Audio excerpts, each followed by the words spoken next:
Vamos começar fazendo uma localização espacial, geográfica mesmo, para apresentar a Península Arábica. É o seguinte, o Barbosinha está chegando daqui a pouco, ele está dando aula em outro colégio, aí daqui a pouco ele chega, vai fazer uma entrada triunfal, inclusive, né? Mas vamos começar com uma localização geográfica, né? Península Arábica, aqui, né? O mundo inserido no mundo do Oriente Médio. E óbvio que o mapa está com os países atuais, né? Arábia Saudita, maior porção aqui. No sul, Iêmen, Omã. Iêmen num cenário bem conturbado hoje, né? Inclusive, Emirados Árabes Unidos, Bahrein. Aqui vem o Iraque. Sendo que lá na Antiguidade Oriental, como é que era o nome do Iraque, lembra? Né? A Mesopotâmia, né? O Tigre Eufrates. Aqui embaixo, um país pequenininho que sempre pertenceu à Mesopotâmia, que foi criado no fim da Primeira Guerra Mundial, que é o Kuwait. Alta concentração de petróleo, né? O Irã. Quem é o Irã lá na Antiguidade? A Pérsia. Aí vem Israel, Jordânia, Líbano, a Síria. Ó, a Síria, como é que ela é? Estratégica aqui, né? Boa parte da riqueza do petróleo está nessa região aqui, ó. Mas a Síria é estratégica justamente para esse fluxo de petróleo que vai para a Europa. Assim como a Turquia também é estratégica. Tudo bem? Então, a localização. Onde que os árabes têm origem étnica? Os árabes, eles são povos semitas. Então, são descendentes de Sem, que é lá um dos 3 filhos de Noé, responsável por repovoar a terra pós-dilúvio. Tudo bem? Qual é o outro povo que também tem origem semita e que hoje, né, tem esse atrito historicamente recente com os árabes? Os hebreus, que vão formar lá o judaísmo. Então, hebreus e árabes, eles têm o mesmo tronco étnico, os dois são semitas. Essa é uma informação que às vezes pode aparecer em alternativa, pode aparecer em cobrança. Dizendo que por terem uma origem étnica distinta, que os atritos são, sabe, desde a antiguidade, isso é falso. Eles têm a mesma origem étnica.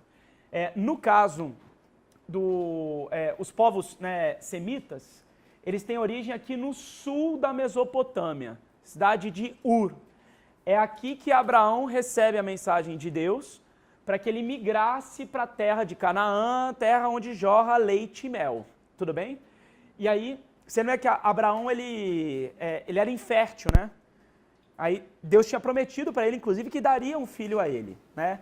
Só que nessa promessa, nesse íntere, a esposa de Abraão, Sara, né, sugere e permite com que ele se deitasse com uma serva dela, com uma escrava dela.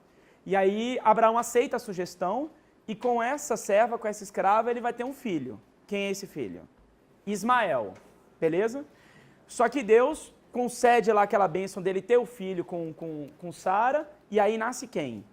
Isaac, que era o filho preferido dele, inclusive, o primogênito, vamos dizer, efetivo assim, de acordo com a promessa divina.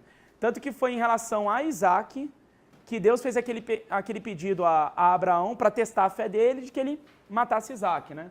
Isaac deu origem, segundo a tradição hebraica, Isaac deu origem às terras de Israel, aos povos de Israel. E no caso, Ismael teria dado origem, né, ao islamismo. Então seria o tronco, né? Por isso que as duas religiões são abraâmicas. Beleza, todo mundo? Sim? Aí, no caso lá do tronco hebraico, né? Então vai ter a ida para o Egito, depois o retorno do Egito com Moisés. Tranquilo todo mundo? Beleza? Cadê? Tá passando aí o trem? Então, a localização étnica e geográfica. Povos semitas, Península Arábica. Qual que é o panorama da Península Arábica? Até 632. Esse aqui é o ano da unificação do mundo árabe islâmico, através do islamismo. Uma unificação que é política e uma unificação que também é religiosa. O cenário geral da península. Em termos políticos, ou seja, em termos de poder, não há uma centralidade. Então há uma descentralização política. Eram mais ou menos 300 tribos com chefes locais. De povoamento, né, fixo, cidades litorâneas ou nos oásis no interior. Principal atividade econômica, o comércio, ligando justamente esses oásis a essas cidades litorâneas. Aí são as famosas caravanas. O Mohammed, inclusive, né, o Maomé fazia parte de uma dessas tribos, que inclusive era a maior delas na época e comandava a Meca. Você lembra o nome? Coraixitas. Mas são essas redes de caravana. Você vê, né? Os persas aqui do lado, inclui o elemento mesopotâmico, os sírios, fenícios, se estende até o Egito. Em termos religiosos, politeístas, Alá era um dos deuses, sendo que a mensagem monoteísta que vai vir de Maomé, ela atinge não só o elemento religioso, ela atinge o elemento político e o elemento econômico, porque na festividade desses vários deuses, você tem um fluxo comercial atraindo para a cidade que é o centro daquele deus. Então, quando você tem uma proposta monoteísta, você anularia esse poder econômico e o poder político dessas cidades. Então, ela não tem um impacto só religioso, ela tem um impacto que é político e econômico. De boa todo mundo? Bom, eu acho que assim, daqui o que poderia ser foco às vezes de cobrança é o elemento semita e a coisa das caravanas, né? Um elemento comercial que é forte dentro do mundo árabe. Aí é o Maomé, né? O Maomé, ele nasce nessa tribo coraixita, e na época dele eles eram a liderança de Meca, uma das principais tribos comerciantes, e justamente o fato dele participar das caravanas faz com que ele tenha contato com outras religiões. Essa é uma questão que também é fundamental, né? Há uma influência judaica, há uma influência cristã, inclusive nessa origem, essa descendência de Abraão, né, a origem das religiões abraâmicas. Então, o islamismo, ele faz parte da tradição judaico-cristã. Abraão, né, Moisés, todos, mesmo Cristo, são considerados messias, profetas dentro do mundo islâmico. Eles estariam preparando a vinda do maior profeta, que seria o Maomé. Tudo bem? Agora, tem influência também do masdaísmo, né, do zoroastrismo. Aí até para quem estava lá na aula de redação, eu tinha feito um pequeno comentário de que é a primeira religião monoteísta do mundo e a primeira religião que se tem registro, documentada. A noção de céu, a noção de inferno, a noção de briga entre o bem e o mal, ou seja, um monoteísmo dualista, né? Dessas religiões, era a única fundada por efetivamente um ser humano, ele não tem nenhum caráter divino, né? Mas teve contato com Deus, com a força espiritual maior. Então, existe uma influência do masdaísmo, mesmo porque o universo persa está ali do lado. Tudo bem? Agora, das religiões, assim, vamos dizer, essas tradicionais, então faz parte da tradição judaico-cristã. Beleza? O Maomé, ele se casou com uma viúva que fazia parte da tribo coraixita, e era uma viúva, assim, com grandes posses, a diferença de idade era considerável, inclusive. Ela já tinha, por volta dos 40 anos, ele tinha 25 ou 24, se eu não me engano. E ela deu uma condição financeira suficiente para ele, que fez com que ele pudesse propagar a fé dele. Ela, inclusive, o incentivou. Teve um primo dela, teve um primo da esposa do Maomé, Hadija, o nome dela, que chegou a ter um sonho, né, onde nesse sonho era revelado para ele que o Maomé seria o profeta de uma nova religião. E aí a Hadija meio que, né, dentro desse relato, né, acreditando também na revelação que ele tinha tido, meio que apoiava ele para ele divulgar a fé. Então ela meio que sustentava para ele ter essa missão, né, profética. Ele vai ter as visões do arcanjo Gabriel, trazendo a mensagem do único Deus. Ele já estava por volta de 40 anos, no ano 610. De 610 até 620, as pregações em Meca, que é quando ele é expulso, e aí ele vai fugir para Iatreb. Iatreb é uma cidade mais ao norte de Meca, beleza? Meca e Iatreb, que é a atual Medina, ficam em qual país hoje? São cidades de qual país? Né? Para a Arábia Saudita. Hoje é a Arábia Saudita. Então, essa fuga dele para Iatreb, que vai virar Medina, a cidade do profeta, é o início do calendário islâmico. Isso aqui é parte de vocabulário fundamental. Essa é a famosa Égira. Tudo bem? Aí aqui é um elemento que para a história a gente considera importante, a gente acha que isso pode ser fonte de pergunta.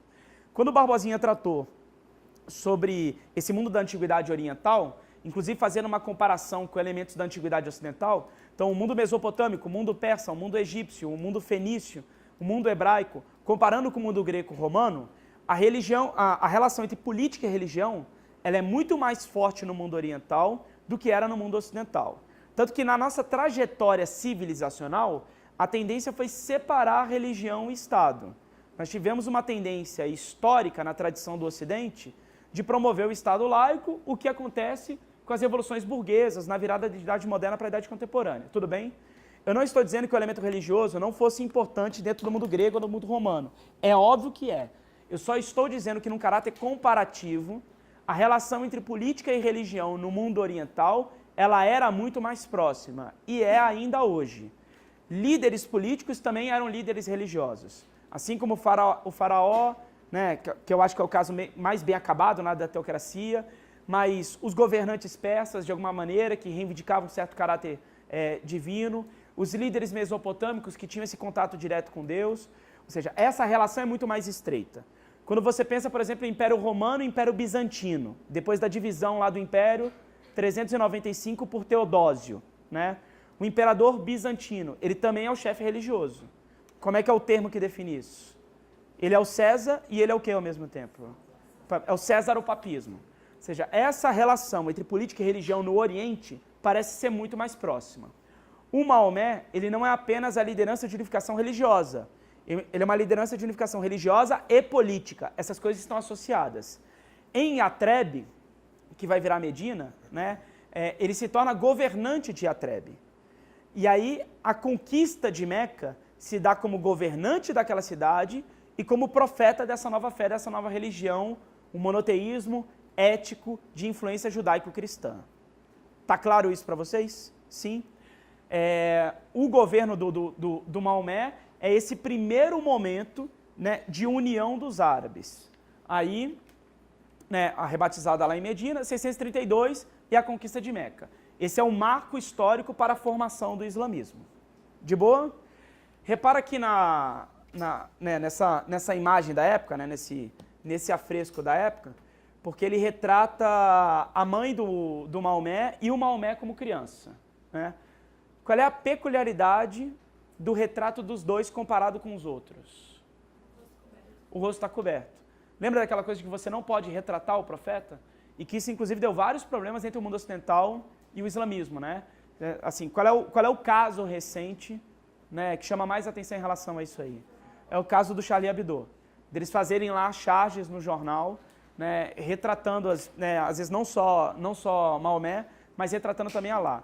É muito doido, o Barbosinha até comentou isso no ano passado. Nós tivemos, assim, dois alunos que eram islâmicos, estou tentando lembrar o país deles aqui, Indonésia, que é o maior país islâmico do mundo, inclusive, né? E aí, eles não escreviam na aula, eles não escreviam o nome Alá ou não escreviam Maomé. Se você não pode representar Alá e nem pode representar o profeta, nem na escrita. Então a gente sabia disso, obviamente, e aí ia dando aula, mas a gente escrevia no quadro, e aí na turma deles, a gente reduzia um pouco as citações e registrava, mas meio que em respeito, e depois a gente fazia questão de olhar o caderno deles, aí o caderno deles tinha as lacunas, assim. Então eles iam copiando as informações, e quando via Maomé, tinha um espaço. Alá, tinha um espaço, né? Então não se registra. Você quer comentar Manda ver. Do Charlie Hebdo? Bom. Vocês lembram do episódio, né? Sim. Aí aqui é o seguinte, aqui é uma questão de vocabulário mesmo sobre o mundo islâmico, né? Então, Islã significa submissão a Alá, beleza? É o nome da religião. O fiel da religião é o muçulmano. Aqui parece bobinho, mas se você não se atentar, às vezes passa batido. É muçulmano e não muçulmano. O L vem depois, beleza? Então, às vezes você querendo fazer uma citação, né? Porque na oralidade aqui passa batido. O muçulmano é muçulmano. Foi, né? Então, mas se atenta porque o L vem depois. O muçulmano é o seguidor de Alá. Em termos acadêmicos, se você vai fazer um estudo sobre a religião, sobre a doutrina, em geral se estuda o Islã.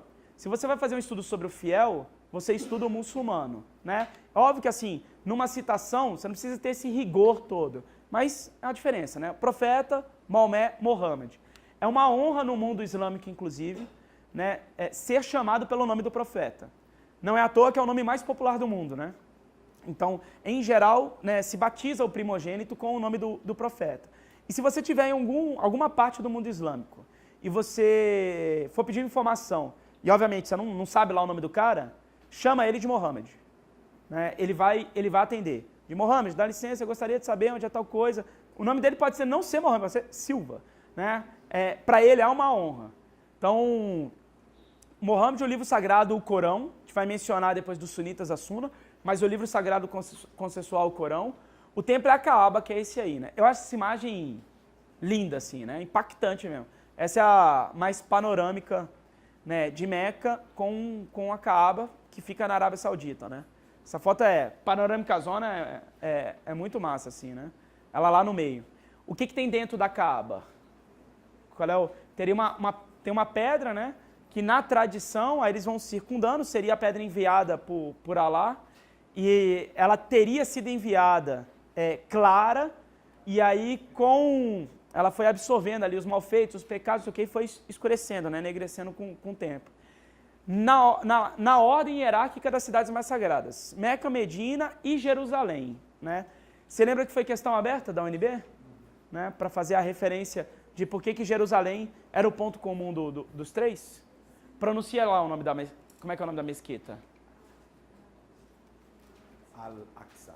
O Tiga é a pronúncia oficial aqui, né, do árabe, né? Essa questão da UNB foi legal, porque ela trouxe um conhecimento muito profundo sobre a relação do islamismo com a região da Palestina, onde se encontra a cidade de Jerusalém. Jerusalém é uma cidade sagrada para as três grandes religiões monoteístas. Jerusalém guarda, desde a antiguidade, a relação com os hebreus e o antigo Templo de Salomão. Templo de Salomão que foi destruído pelos romanos ali por volta de 70 depois de Cristo, quando foi produzida uma das maiores diásporas judaicas. E esse Templo de Salomão, quando vem abaixo, as suas ruínas permanecem. E aí é o que a gente convenciona chamar de Muro das Lamentações. Tinha sido destruído já pelos babilônicos, né? Aí reconstruíram, os romanos destruíram depois do século I, né? A segunda destruição. E depois disso, o Muro das Lamentações como ponto talvez de maior relevância para os judeus, para os seguidores do judaísmo. Posteriormente, chega a figura do cristianismo e constrói em Jerusalém uma relação direta com o Calvário do Cristo. E aí a Igreja do Santo Sepulcro, que foi erguida em alusão ao corpo de Jesus que havia sido colocado naquela região depois da sua crucificação. E mais recentemente, com a expansão do islamismo, a cidade de Jerusalém, ela fica muito famosa dentro do mundo islâmico em função do espírito do profeta ter sido visto na cidade ascendendo aos céus. E aí é construída a mesquita de Al-Aqsa. Então essa era a questão discursiva da UNB. Uma questão que pedia para você registrar por que Jerusalém é uma cidade sagrada para as três grandes religiões monoteístas. Nesse caso, a gente está vendo a relação com o Islã, mas existe também uma relação com o cristianismo e com o judaísmo. Aí a Sharia, que seria a lei islâmica, né? E a Jihad. O termo Jihad, assim, talvez desses listados aí, ele seja o mais controverso da gente lidar de maneira acadêmica e daquilo que é cobrado em prova. Porque Jihad no íntimo significa, assim, uma luta, efetivamente. Mas é uma luta do fiel com ele mesmo para permanecer na doutrina, né? Assim, você seguir uma religião de maneira rigorosa não é fácil, efetivamente. Então, existe uma luta interna, né? Essa luta interna seria representada pela Jihad. Agora, qual foi o sentido, assim, que o Ocidente mais difundiu, em geral, que se cobra em prova, da Jihad como uma guerra santa? Como uma guerra com o propósito, né, da conversão, da defesa do islamismo. Então, é uma pena que o sentido original fique de lado e não se cobre ele, porque isso poderia ser fundamental para a gente tratar a relação com o Islã de uma outra maneira, né? E não simplesmente de uma maneira superficial, às vezes até estereotipada, mas efetivamente em prova que se cobre a noção de guerra santa, né? Mas é legal você ter esse recurso, sei lá, possível redação, ou às vezes um texto que vai trazer essa visão mais crítica, né? Você ter isso. Mas o Jihad, em termos de prova, a cobrança da guerra santa.